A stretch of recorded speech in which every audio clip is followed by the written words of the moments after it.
د هایروت غاړه د غرونو سینو کې یو پټ زرکلن راز منارجام. دا منار د افغانستان یو تاریخي شتمني ده چې د غور ولایت د شارک ولسوالۍ په یوه ژوره دره کې د هریروت او جامروت په سنگم کې ودان دی. منار څومره کاله پخوا جوړ شوی او چا جوړ کړی او څومره اوچتوالی لري؟ یو ځل بیا FCL-Zone پښتو هسټوري ته ښه راغلاست. منارجام د افغانستان د غور ولایت د یو لرې غرني ځای کې موقعیت لري. د هریروت او جامروت ترمنځ د دوه سیندونو غاړه دا منار له 830 کلونو راهیسې ولاړ دی. په دې منار باندې ډېرې زلزلې راغلي، طوفانونه پرې تیر شوي او لوی لوی سیلابونه تر بنسټ رالګېدلي، خو لا هم دا منار ولاړ دی. منارجام یو زوړ خو ځواکمن اسلامي سلطنت نښه ده. دا منار هغه سلطنت برخه وه چې نوم یې غوري سلطنت. غوري سلطنت د منځنۍ اسیا یو مهم اسلامي سلطنت و چې له 1000 میلادي کال تر شاوخوا 1215 پورې واکمن و. د دې سلطنت پلازمینه پرویز کوه وه چې نن یې د غور ولایت سیمې ته وایي. د منارجام جوړونکی او تر ټولو مشهور واکمن سلطان غیاث الدین محمد غوري و. د منارجام لوړوالی تقریبا 15 متره دی. دا دومره اوچت دی لکه نن سبا یو 20 پوړیزه ودانۍ. د لاندې خوا پلنوالی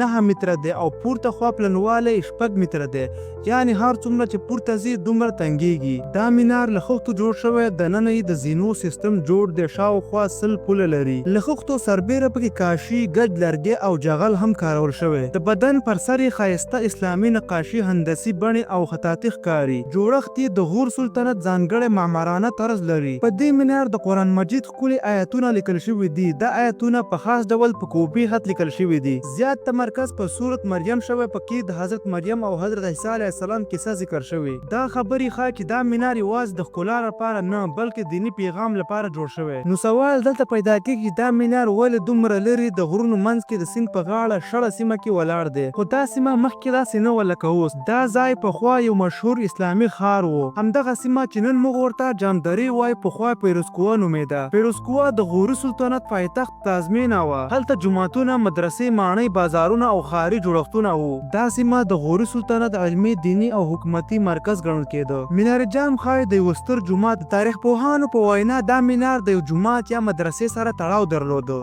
دا جومات یا تعلیمي مرکز اوس ورک شوی، خو لا منار یې هم روغ رمټ پاتې دی. دا منار ښایي د اذان لپاره یا د قرآن کریم تلاوت نندارې لپاره کارېده. دا سیمه تجارت او تمدن لاره وه. د هریروت او جامروت سیندونه د اوبو سفر او سوداګرۍ مهمې لارې وې. هلته د قافلو تګ راتګ و. همدا ځای و چې د غوري سلطنت د واک پراخېدو لپاره سم موقعیت و. د غرونو ترمنځ د سیندونو غاړه دا سیمه له لرې نه لیدل کېږي. ښایي د دښمن برید نه د ژغورلو لپاره هم دا ځای غوره شوی و. همداراز دا سیمه له طبیعي موادو خښته، شګه، اوبو نه ډکه ده چې د جوړونې لپاره مناسب ځای دی. نن که دا ځای شړ چپه او خالي ښکاري، خو 800 کاله مخکې دا د علم، د دین او اسلامي واک یو ژوندی ښار و. او منارجام د دې ښار تمدن یوازینۍ ژوندۍ نښه پاتې ده. په 2002 میلادي کال کې منارجام د یونسکو نړیوال میراث لیست ته شامل شو. دا معنی لري چې دا منار بشریت لپاره داسې تاریخي اهمیت لري چې یوازې د افغانستان نه بلکې ټولې نړۍ ګډه شتمني ګڼل کېږي. یونسکو هغه تاریخي، فرهنګي او طبیعي ځایونه چې ځانګړي ارزښت ولري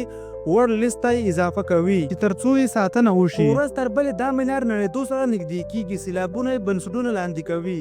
بادونو او زلزلې دیوالونه کمزوري کړي دي. د بدن ښکلي لیکونه، نقشونه او قرآني آیتونه ورو ورو ړنګېږي. د زینو دننه ځینې برخې ماتې شوي دي او پورته برخې نړېدو په خطر کې دي، ولې چې نه ساتنه شته، نه ساتونکي، نه بودیجه او نه پلان. دا منار چې یو وخت د اسلامي معمارۍ ستوری و، نن ورځ یوازې پاتې دی او د نړېدو انتظار باسي. که موږ یې نن ونه ساتو، سبا به یوازې کیسه پاتې وي او دا به هم د هغو زرګونو ورکو شوو تمدنونو سره یو ځای خاموش شي. افغانستان د تاریخ یوه لویه خزانه ده. هره دښته یې، هر غر یې او هره خاوره یې تاریخ نښه لري. دلته داسې ځایونه شته چې زرګونه کاله عمر لري. د اسلامي، بودایي، یوناني او سیمه ییز تمدنونو ژوندي شاهدان دي. خو افسوس دا خزانه بې ساتنې پاتې ده. نه څوک ورته پام کوي، نه یې ارزښت پېژني، نه یې ژغوري. دوستانو، که تاسو ویډیو تر اوسه ګورئ نو ستاسو د مینې او ملاتړ ډېره مننه. تر بلې ویډیو پورې الله مو مل شه. خدای په امان. په مخه مو ښه.